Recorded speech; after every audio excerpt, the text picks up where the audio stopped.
Pasabog ni Kat sa July na pala ito mga kasambreros, no? Tapos pasabog naman ni Alden ay 2 days to go mga kasambreros. So yan, at marami pang items sa vlog na ito. Unahin ko itong post ni Alden sa kanyang Instagram na kung saan ay nag-post siya ng kanyang teaser, no? Para sa kanyang pasabog sa 2 days to go na lang mga kasambreros. So dito ay si Jao, naka-brown siya mga parang may hawak siya dito pala, no? Parang sing-sing, no? Mga kasambreros. Tapos ito ay pinost ng GMA Sparkle Jamie Artist Center sa kanilang Instagram. Tapos nirepost ni Alden sa kanyang Instagram story din po mga kasambreros. So parang may tinitingnan siya dito. Okay. Iniisip kong istorya dito. Siguro ikakasal na sila pero nagkaroon ng problema. Tapos yun nga, no, nung nagkaroon ng problema ay nagliwaliw sila. Tapos nakapunta sila sa Siargao mga kasambreros. So titingnan natin kung matutuloy yung kasal, no, mga mga kasambreros and mga Kathinatics. Kaya Kara and Jao na ito na istorya sa Siargao mga kasambreros. So kaabang-abang ito. Tapos ito, no, mga pinost ni Mami Min sa kanyang Instagram yung teaser ni Kath, no, mga kasambreros. Confirmed na hindi sila magkagalit sa bawat isa. Pinost niya dito yung teaser ng Madam Tussauds kahapon na kung saan ay ganda, talino, pagmahal. So tapos sabi dito ni Mami Min ay 2 hours ago sa kanyang Instagram, "Hi Cat Cakes, click this link to join." So parang may link siya dito na shinare mga kasama sa kanyang Instagram. Tapos yun, para dun sa promo nga nila na kung sino makakasagot ng movie na linya na Hello Love Goodbye ay magkakaroon ng chance na makamit si Phenomenal Box Office Cinema Queen mga kasambreros. So confirm na yun, hindi magkagalit si na Mama Min at saka si Kath mga kasambreros. So talagang ito, proud na proud si Mama Min sa kanyang bunso na anak, no, na si Phenomenal Box Office Cinema Queen, na kung saan ay pinost nga niya ang maganda talino. So yun siya mga kasambreros. Tapos next item natin, may pinost dito na picture, no, 1 day ago, si Joycelyn Natalie. Kasama dito ni Kath si Doc Ivy, si Dali De Leon mga kasambreros, no. 220 reactions marami rin ito mga kasambreros. So a new day comes with irresistible smiles. Happy new day. So ito po, pero parang throwback yata ito na picture mga kasambreros, no, ni Kath, Doc Ivy at saka si Dali De Leon mga kasambreros. Tapos ito, nag-post din pala ng teaser kahapon, of course, no, yung View Philippines mga kasambreros. Kagabi pala ito, no, 2 hours ago. Sabi dito ay 2 different paths, 1 island, a story waiting to unfold. Love Siargao premieres June 26 only on View. So June 26, so 2 days to go, no, ang pasabog ni Alden mga kasambreros at ng buong cast ng Love Siargao nga mga kasambreros. Tapos may isa pa dito na yung Sparkle Jamie Artist Center ay nag-post 1 hour ago ng mga kuha ni Jao doon sa Siargao nga mga kasambreros. 280 reactions in just 1 hour, no. Ito yung mga pictures, random photos na shinare ng GMA Sparkle Artist Center mga kasambreros. So 4 na random photos ni Alden or ni Jao mga kasambreros sa aabangan nating Love Siargao mga kasambreros. So dito ay parang dark light green tapos yung naka-brown nga siya, no, na may hawak-hawak na engagement ring yata ito mga kasambreros. So nung inalala niya ay nagtagpo sila sa Siargao mga kasambreros. So, yun, talagang aabangan natin ito. Tapos, yung kay Kath naman, pasabog sa July na ito mga kasambreros ha. Pinost sa July 9 pala to be exact, no? Sabi dito ng ABS-CBN, 8 hours ago, Madame Tussauds Hong Kong has announced that Catherine Bernardo's wax figure will be unveiled on July 9 sa Makati City pala ito. So, hindi pala siya sa Hong Kong talaga. Now, with lucky fans getting a chance to meet the Asia superstar through a special contest. So, hindi pala siya akala ko sa Hong Kong talaga mga kasambreros. So, yun siguro yung ginagawa ng Madame Tussauds Production, no? Na kunwari, itong bansa dito lang gagawin. So, doon lang siya gagawin mga kasambreros. So, sa Makati, okay. Kaya pala siguro din parati siya sa Makati mga kasambreros, no?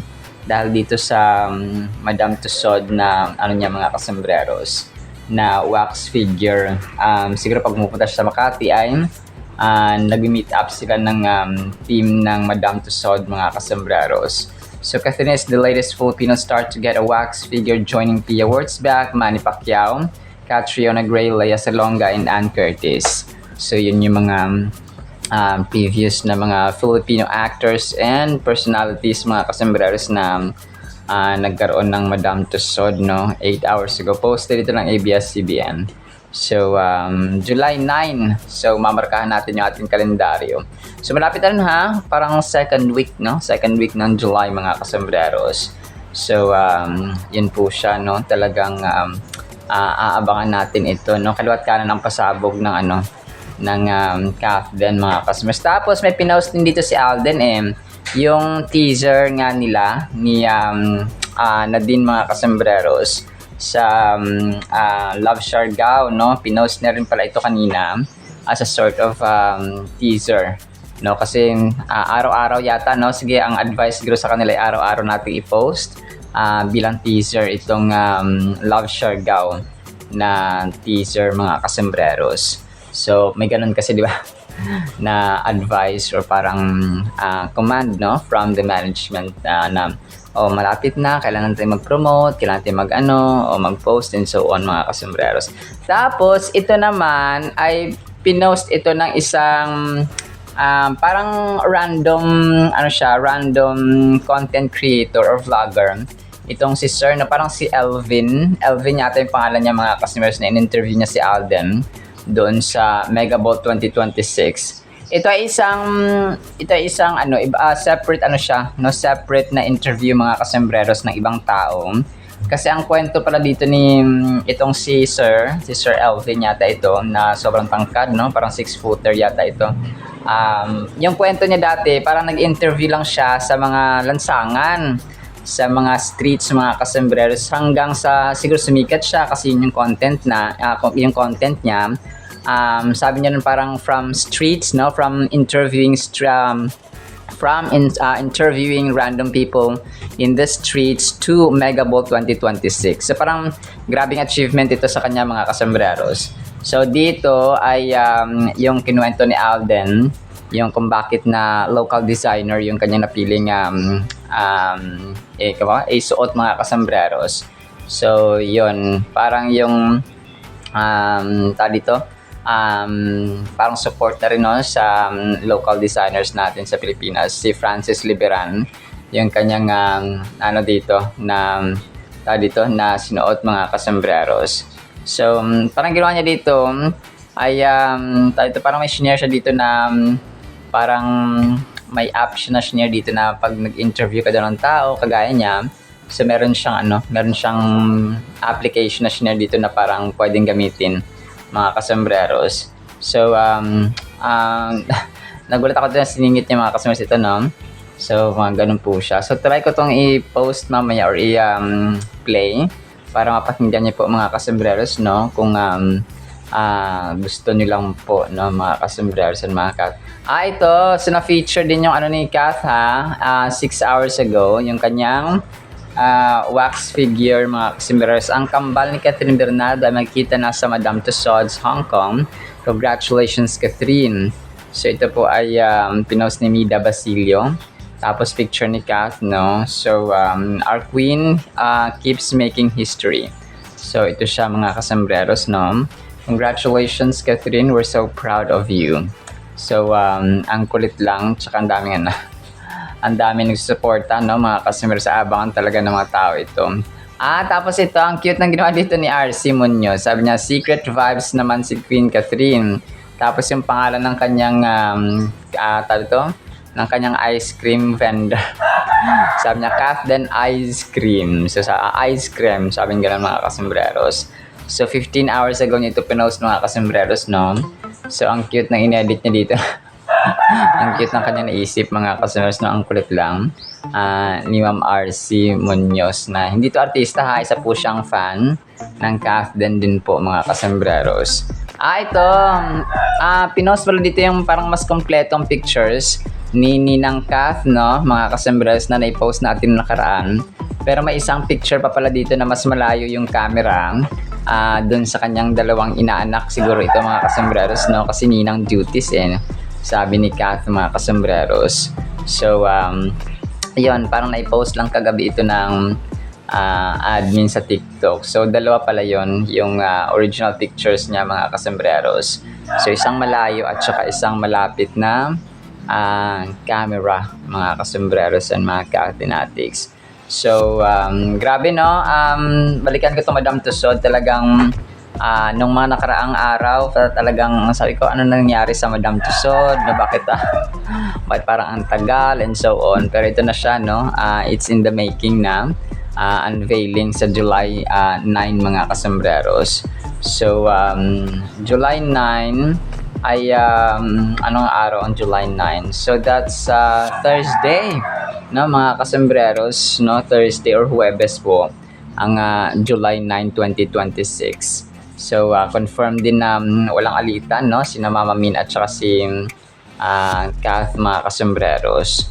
So talagang na-busy lang siguro sila and siguro nag-usap na sila na yung mga greetings or yung mga special moments, no? Hindi na sila gaano nagpo-post, especially si Kath mga kasambreros. So kahit nga yung birthday niya, di ba? So parang tahimik ang lahat mga kasambreros. So kung kaya parang nag-iba na siya ng parang peaceful life is a happy life talaga mga kasambreros. So ganoon po siya, no? Talagang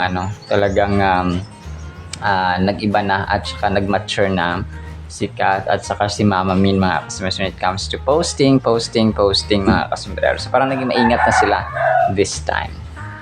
And then last item natin of course, no, ang panalangin ni Alden na inaabangan natin. Sabi dito ni Tisoy, sabi niya, Dear God, thank you that you are the great healer and the great physician. Nothing is too difficult for you. Heal anything in us that needs healing. Our bodies, our minds, our hearts, and our spirits. He heals the brokenhearted and binds up their wounds. That's Psalm chapter 147, verse 3. We believe in your power and in your compassion toward us. Move by your healing touch today. Strengthen what is weak, restore what is broken, and bring peace where there has been pain. We place our faith fully in you, trusting that you are able. Thank you for your healing work in our lives. In Jesus' name, amen. So, amen and amen, Paps Alden, no? Talagang we also need healing. So, lahat tayo ay nakakailangan ng healing, mga kasambreros. So, yun. Alright. So, yan lang actually sa ating Catherine items. I-play ko po itong video ni Alden, mga kasambreros, no? And then, ang salita ng Panginoon na sobrang mahalaga sa ating buhay. Isang pinagpalang araw po ha sa bawat isa. Who are you wearing tonight and what's the inspiration behind the wardrobe? This is Francis Liberan, and then one of the reasons why I decided to go for this look is really it's to honor local designers since Independence Day natin, and this only happens once a year, and I think local designers deserves to be highlighted in events like this because we have so much talent here in the Philippines. So I encourage more of my colleagues here in the industry to always wear local, may it be events here in the Philippines or even global events para we get to highlight Filipino talent all over the world. Okay, thank you so much. Napakalalim at napaka-the best po ng ating Word of God mga kasembrero. Sana po ay patapusin natin. Ang title po ay Ilog na Nagpapaligaya. Grabe no? Bakit kaya ganito? Psalms chapter 46 verses 4 hanggang 5. There is a river whose waters make glad the city of God. Napakaganda no?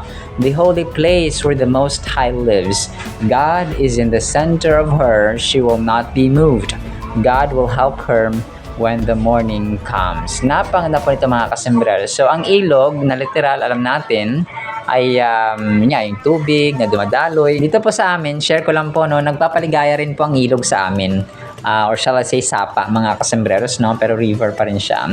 Kasi nga, nakukuha namin siya ng mga fresh na hipon, yung mga, basta ako na pumapasok dun sa may, sa may nilalagay ng aking stepfather na pwedeng pumasok doon yung mga isda na maliliit, mga sili, or mga hipon. No? Usually talaga hipon yung pumapasok doon mga kasembreros sa ng aking stepfather. So nagpapaligaya siya. Yung iba naman, parang yung tulong ba ng sapa mga kasembreros sa tao ay nandoon. Nagpapaligaya siya kahit na konting tulong lang sa tao mga kasembreros. Yung iba naman doon naliligo sa sapa, yung iba naman doon pinapaliguan ng mga hayop, no? Tapos yung iba naman, of course, yung mga hayop doon umiinom.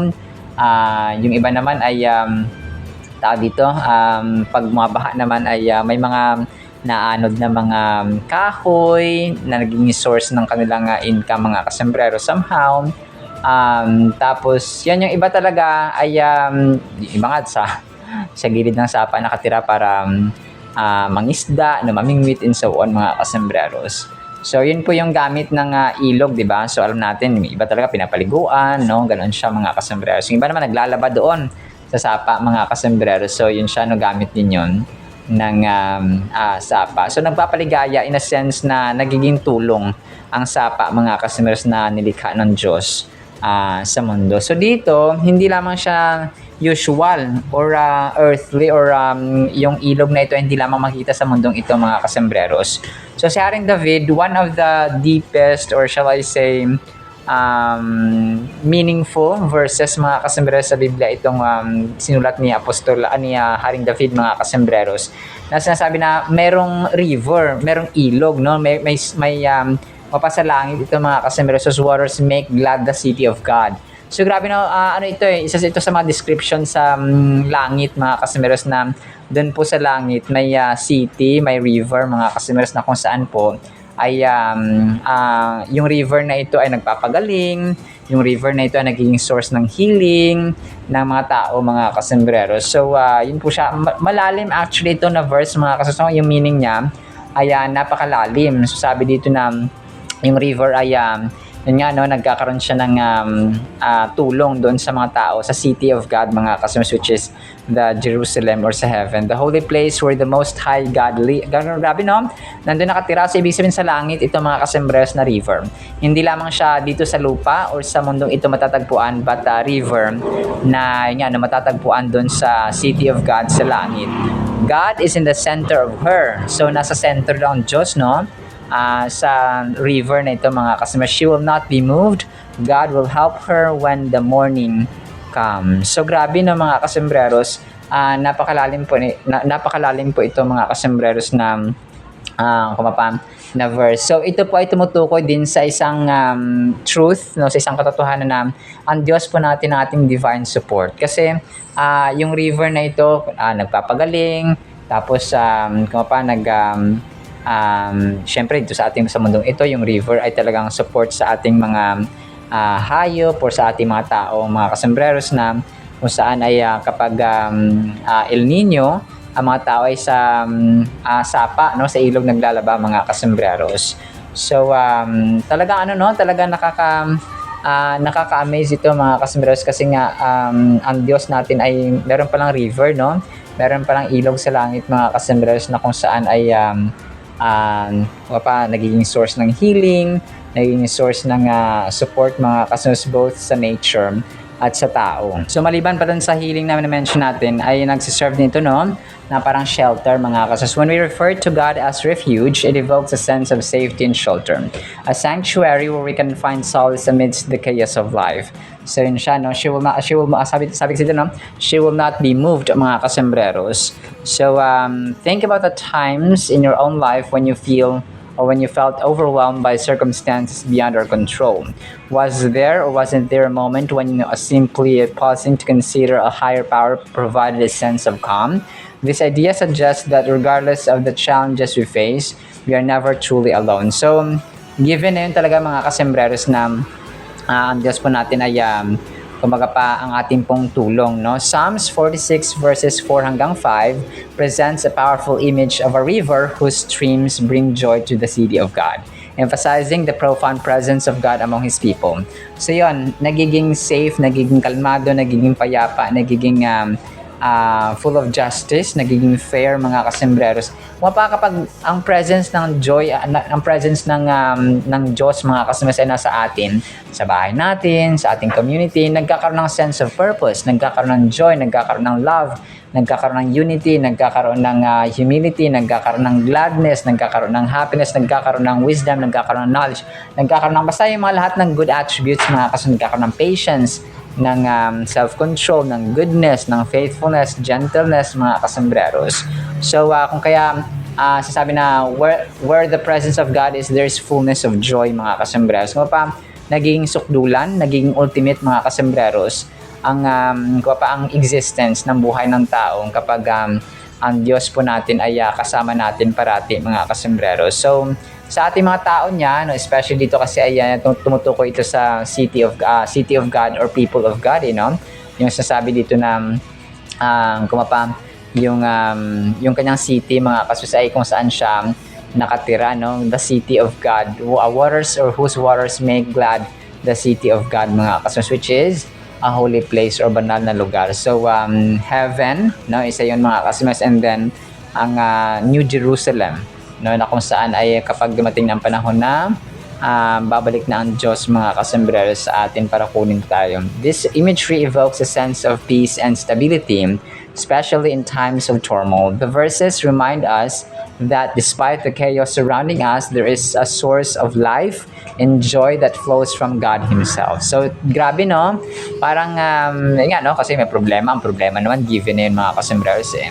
But how we approach, how we believe God mga kasembreros, na how we come to God in humility, in faith mga kasembreros, in trust, ay yun po yung nagmamatter. So, merong joy, no?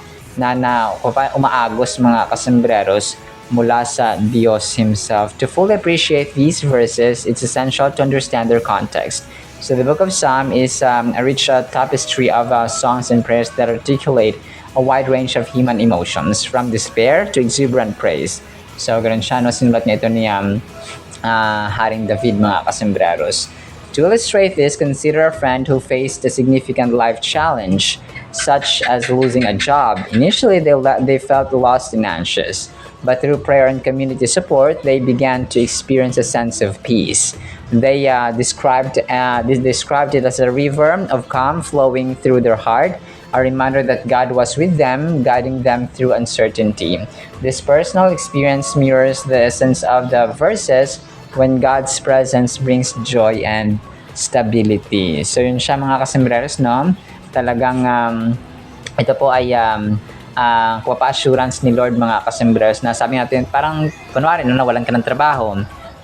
Syempre sa una talagang parang malulungkot ka, madidismaya ka, magiging hopeless ka kasi nawalan ka ng trabaho for how many years na nagtrabaho ka ng 10 years, ng 15 years, tapos nawala yung trabaho na yun na gustong-gusto mo. So, syempre, madidismaya at marulungkot mga kasembreros. But, sabi dito, through prayer and community support, no, may support ka na mula sa pamilya, sa iyong kasamaan sa simbahan, and so on, mga kasembreros, makaka-experience ka ng kapayapaan at stability, no? Kapag tayo po ay consistent na nananalangin at nagtitiwala sa Diyos mga kasembreros. So, itong tinutukoy para dito ay described it as a river of calm flowing through their heart. So yung river na ito, yung agos ng tubig mga kasembreros ay nagpo-flow no sa puso at isipan ng tao mga kasembreros. So kapag nag-flow yan, yung river na mula sa Diyos mga kasembreros, yung ilog na nagpapaligaya ay of course no, tayo po ay magkakaroon ng stability at maging panatag no, tayo mga kasembreros. In conclusion, Psalms chapter 46 verses 4 hanggang 5 invites us to recognize the importance of God's presence sa ating buhay. Just as a river nourishes and sustains, so does God's Spirit bring joy and strength. In times of trouble, we can find solace in knowing that God is with us, ensuring that we will not fail. This assurance encourages us to trust in Him and seek His presence daily, allowing His joy to flow through us like a life-giving river. So parang buhay siya na, no? Buhay na ilog mga kasembreros na yan, nagbibigay ligaya, no? Nagpapaligaya sa atin mga kasembreros. So hindi lang siya doon sa langit but dito sa lupa nagpo-flow mga kasembreros. Parang from heaven, kasi spirit siya, di ba? Hindi siya nakita. So every time we pray, every time we believe, we trust na faith sa Panginoon mga kasembreros, doon niya pinapadaloy, no? Doon nagmumula yun sa river mga kasembreros na iyon sa langit na nagbibigay ligaya, kapanatagan, kapayapaan sa ating buhay dito sa lupa, no? Mga kasembreros. Sa final thought natin, imagine your life as a busy family kitchen filled with the hustle and bustle of daily tasks and responsibilities. In the midst of this chaos, there's a refreshing river of peace waiting to flow through you. Embrace the divine flow, allowing it to wash away your worries and fill you with joy. So take a moment today to connect with this source of strength and trust that it's there for you, ready to support you in your challenges. So ang tanong dito ay ready ba tayo, no? Kasi ang puso natin ay dapat ready. Kapag choice natin to no? Kahit na nandito na yung kagalakan, yung nagpapaligaya sa atin mga kasembreros, kung wala naman tayong time sa Panginoon, kung hindi naman tayo magde-decide na magsusunod ako sa Panginoon, mananampalataya ako sa Diyos, no? Kung wala sa atin yon, so kung wala sa atin yung initiative, yung willingness ay useless din po siya mga kasembreros. Kung kaya kung magdedesisyon ka na mag-obey kay Lord, wala kang talo, no? Parati tayong panalo at victorious mga kasembreros. So kung kaya ako sa inyo, it's time to obey and follow and have faith in God mga kasembreros from this time and forward. Alright, sinama sa ating Word of God ha, no? Pagpapalaan po tayo ng pag-ibig, pananampalataya, pag-asa, and of course, no, kapanatagan mga kasembreros ng Diyos po natin ay may ilog na nagpapaligaya at nagiging source ng kaligayahan ng mga taong nananalig at nagtitiwala sa Kanya. In the mighty, holy, sweet, magnificent name of the Lord Jesus Christ, we pray with the communion of the Holy Spirit of the living God. Everyone said Amen. Amen. See you next time mga kasembreros. Paalam po. I love you.